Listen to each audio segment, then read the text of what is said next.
The Islamic resistance movement Hamas just landed a bombshell with the spokesperson of Al-Qassam brigades Abu Ubaidah declaring that they will be suspending the release of Israeli prisoners of war from Gaza until further notice. Before we get into that actual statement, the context at which it's coming, and all of the details surrounding the timing and what can come after that, we need to talk about what happened before that and earlier on today. The Israeli delegation just came back from Qatar when they were negotiating on phase 2 when it comes to the ceasefire. And all of a sudden, they are talking about new proposals and new thoughts being brainstormed in Israel in relation to the ceasefire. They're thinking about a phase between phase 1 and 2, a certain delay before they get into phase 2. Offering the Palestinian resistance to release more prisoners, but without Israel paying heavy prices, such as declaring the end of the war, withdrawing fully from Gaza, and committing to rebuilding Gaza. Although there are guarantors, there is an agreement and there are guarantors. The US, Egypt, Qatar, these are the public ones, and we could potentially have non-public guarantors such as Russia and Turkey. The delay or the return of the war when it comes to Israel in Gaza could be problematic with the presence of Egyptian forces that are jointly managed by Egypt and Qatar alongside US forces as well, with the Egyptian forces taking the majority of the responsibility. So this is coming at a very sensitive time, alongside statements coming from Benjamin Netanyahu, who declared earlier on today that now all of a sudden he wants to eliminate Hamas. He was avoiding this term for a very long time, although he was saying it every day in the beginning of the genocide. But today he had a speech in the Israeli Knesset saying, oh no, we're committed to everything when it comes to the war, including eliminating Hamas, hailing Donald Trump, feeling like he's having this back support from Donald Trump, who's now also saying that we're going to own Gaza, we're going to buy Gaza. These grotesque statements coming from the Trump administration and from the genocide state as well. Now Hamas told them, hold on a second, we're not releasing any more prisoners of war up until further notice. What was the statement exactly, and what did Abu Ubaidah say? Abu Ubaidah said, the handover of the Zionist prisoners who were scheduled to be released on Saturday will be postponed until further notice. The delay in handing the prisoners due to be released on Saturday is because the resistance has monitored the past 3 weeks, and they monitored several breaches coming from the enemy. They said that the handing of the prisoners of war is linked with Israeli compliance with the agreement and Israel having a compensation for the previous shortage. Hamas is committed to the ceasefire clauses so long as the occupation is. This is when it comes to the statement. Now, very important note here, compensation about the previous period. Where were the breaches that came from Israel? Here are some of the breaches that came from Israel. What has been agreed upon is 12,000 trucks of aid. The Palestinians only got 8,500, which means they're missing 3,500. It was agreed upon that 50 trucks of fuel will come in every day. Only 15 went in every day, meaning 35 every day have been missing. 60,000 mobile housing units or caravans, nothing came in, leaving the people suffering. Some people are living in the streets. 200,000 tents, only 20,000 received a shortage of 180,000. This is the compensation that Abu Ubaidah is talking about. So he's telling them, you need to compensate for what you have missed so far and adhere to the agreement when it comes to the moving period, the coming period. Now, this is not a breach from Hamas. All of the breaches of Israel are documented and well known, but this is not a breach from Hamas because so far this is just a statement. And if it comes to effect, it will be on Friday when they don't hand in the names of the prisoners due to be released on Saturday. And if they don't release the prisoners on Saturday, then we can argue that there's a breach, although this would be a response measure to the Israeli breaches. Now, Hamas, they know that they have the argument on their side because the breaches are well known, they're documented, primarily with the main parties interested: Israel, the genocide state, the United States, Egypt, and Qatar.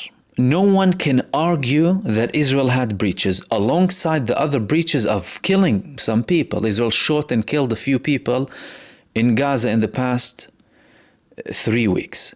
So this is just a statement from Hamas. They will become compliant once Israel becomes fully compliant, and technically they are still on the right side, Hamas. So a breach is considered a breach by actions, not just words. Israel has been breaching by action so far. Hamas haven't been breaching. This is only a statement coming from Hamas. And we had further elaboration coming from a man called Hazem Qasim from Gaza, who said that Israel was breaching from day one. They had delays, they had shootings, they did not comply with the humanitarian protocol, they have constant delays. The fact that only 10% of tents came in, like we discussed previously, and the fuel, urgent medical supplies are also needed. We need to rebuild our hospitals as well. However, this is not just a statement coming from Al-Qassam brigades. This is the other argument here. Is this a decision being made by Al-Qassam brigades in Gaza without the knowledge of the leadership abroad? No. This is a decision that has been taken at the top level of Hamas. When did Hamas make this decision? Hamas took this decision in a very sensitive period. Firstly, several things have been accomplished. Although there are breaches from Israel, Israel withdrew. They just withdrew fully from the Netzarim corridor. Hamas could have said a week ago that Israel is breaching and we won't hand in up until you do that. But they wanted to wait up until Israel fully withdraws from the Netzarim corridor. The people already went back to the north. There is no Israeli army presence in the populated areas in Gaza, and all of them are only in the buffer zone. When is it also coming? All of the statements from Donald Trump escalating with some of the Arab states, and with unprecedented statements coming from the Arab states, and some moves as well coming from unexpected parties. Egypt deploying more forces in Sinai, threatening that they will get rid of the peace treaty with Israel. Similar threats coming from Jordan with more deployment east towards the borders with Israel. Saudi Arabia stating that, you can displace Israelis. That would be the solution, not the Palestinians. Only then we can have peace in the region.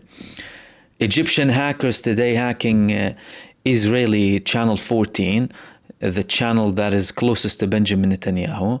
So there is a sentiment in the Arab states that are aligned with the United States and have dealings with Israel. Egypt and Jordan, they have peace treaties with Israel, and Saudi Arabia is expected to be a country that will have a peace treaty with Israel. But now all of a sudden everything is changing when it comes to tones and when it comes to movements as well. And for the first time since the beginning of the genocide, Hamas published a statement that hailed the Saudi position. They said, we value the Saudi position when it comes to Israel. Hamas did not do this since the beginning of the genocide. These are very important developments. So Hamas realizes that things are escalating and everyone is being affected by this lunacy of the Trump administration and the genocide state, with this maniac, arrogant approach when it comes to the Palestinians and the Arab states as well. This also came when, after the Palestinian resistance, Hamas leadership went to Iran to celebrate the anniversary of the Islamic Revolution in Iran, during which Khalil al-Hayya, the acting head of the political bureau of Hamas, had a speech in front of hundreds of thousands of Iranians side by side with the Iranian President Masoud Pezeshkian, and you could see the harmony between the two speeches of these two leaders, Pezeshkian and Khalil al-Hayya, and also a delegation of Hamas, the top senior delegation of Hamas, met with the supreme leader of Iran, Sayyid Ali Khamenei, before that as well. There is a very good reason to believe that Hamas is also getting a backing from Iran. In his speech in front of the Iranians, the leader of Hamas, Khalil al-Hayya, he was saying how much of an Iranian support they got, that this is a mutual victory. Masoud Pezeshkian was saying how important for everyone to be united. The enemies try and divide the people, and he also was ridiculing the offers coming from the United States to talk, telling the people that they're not serious about it and they're taking hostile measures and that there is no point in negotiating with them. Again, in line with the statements that came from the supreme leader of Iran before that there is no point in negotiating with the United States when they're taking such hostile measures against Iran, not only Iran but other countries as well, with the maximum pressure approach when it comes to other countries that Donald Trump wants something from. How was the statement of Hamas received by Israel? There were multiple moves from Israel. Firstly, Israel Katz, the defense minister, he said, I ordered the Israeli army to be on the highest alert possible to defend our borders. We won't go back to the reality of the 7th of October. And this is a blatant breach from Hamas, although it's not a breach. Again, a breach is by actions, not by words.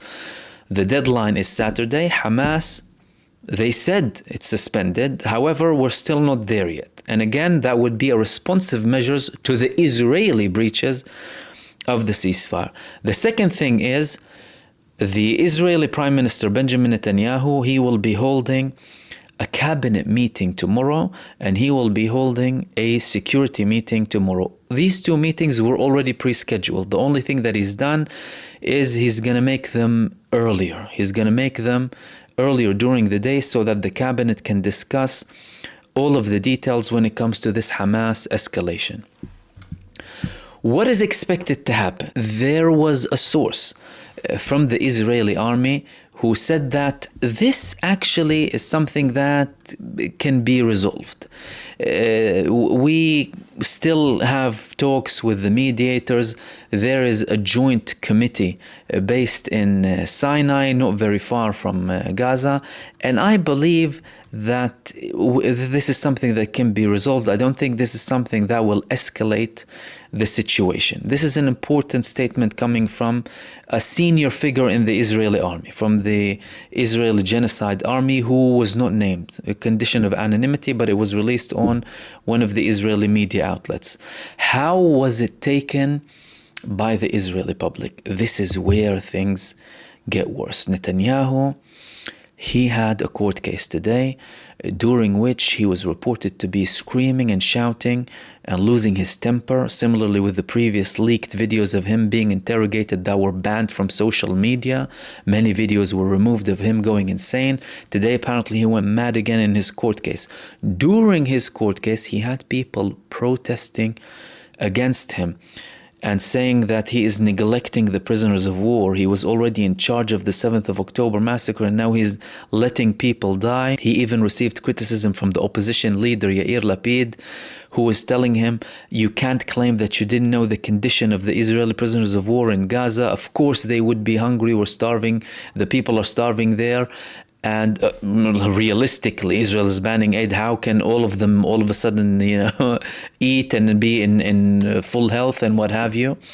Although they're being released in much better conditions than the Palestinians who are dying in Israeli prisons with Israeli torture and being released with all sorts of diseases and wounds from starvation and being blindfolded for months, prevented from any basic necessities. and the families of the prisoners of war in Israel are conducting massive protests inside of Israel. They are very worried that with the Trump revelations and statements lately, that no, we're going to buy Gaza, we're going to own Gaza, that all of that will affect the release of the remaining prisoners of war. Benjamin Netanyahu was already criticized heavily from day one for the fact that he went into a war with Israelis inside of Gaza. The argument was, how can you carpet bomb Gaza when there are Israelis there?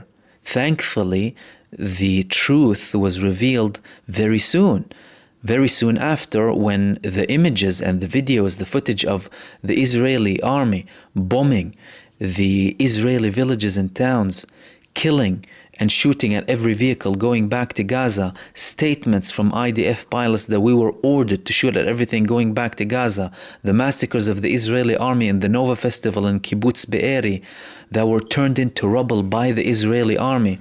And now, just recently, the statement from Yoav Gallant, the previous defense minister, that we implemented the Hannibal Directive on the 7th of October.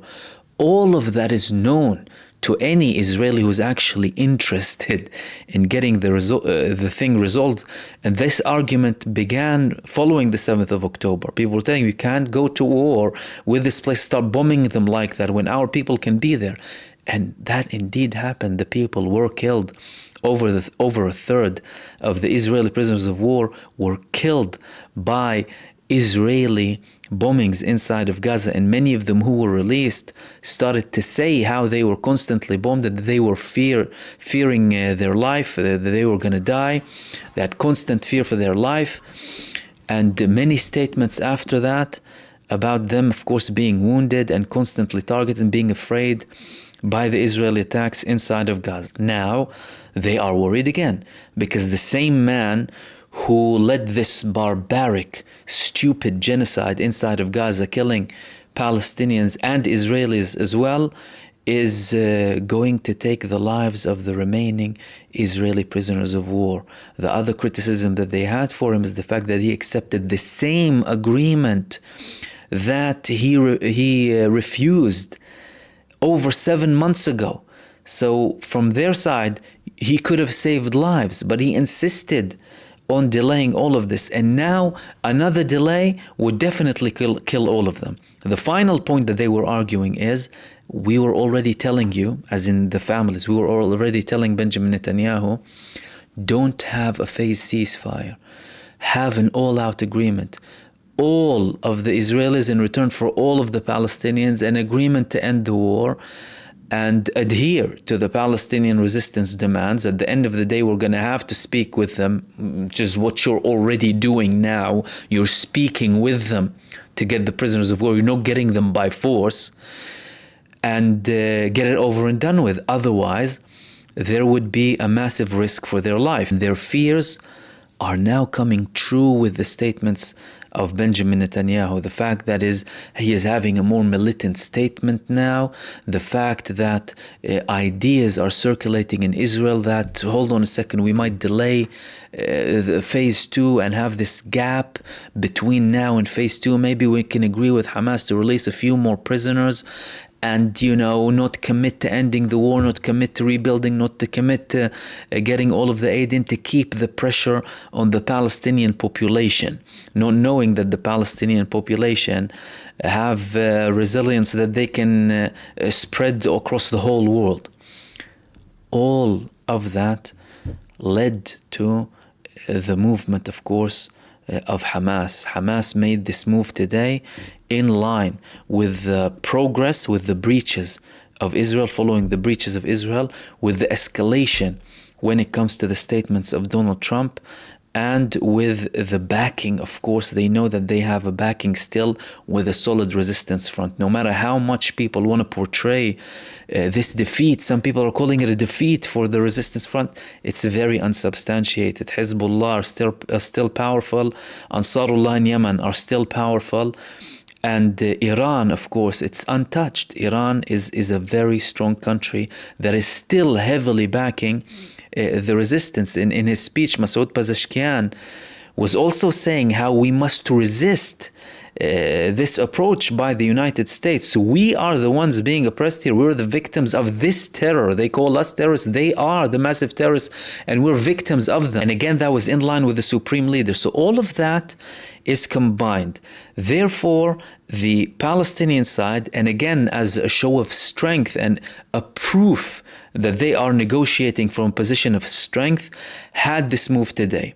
The Palestinian resistance led by Hamas had a position and showed a position of strength, even with a confirmation from Antony Blinken himself that they're very tough negotiators because they know the nature of their enemy. They studied their enemy very well, and they know how to negotiate and how to deal with them. And despite all of the barbarism of the depraved, genocidal, satanic death cult in Gaza against the innocent population and infants and newborns and women and this massacre and destruction, they remained steadfast and they remained patient, and they continued. They're proving this now again.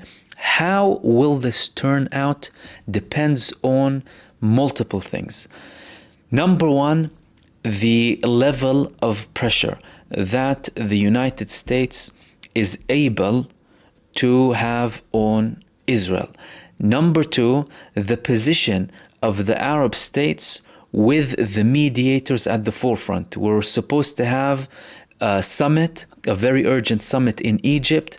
Many countries will be attending that summit. They will be discussing the ways that they can challenge this approach coming from the United States. And for the first time in a very, very long time, the Arab states are seen to have more common ground, because now they're seeing that the threat is not only against Gaza and against the people of Gaza, but also against them, and they might be pushed into a corner where they will have to act. So if the mediators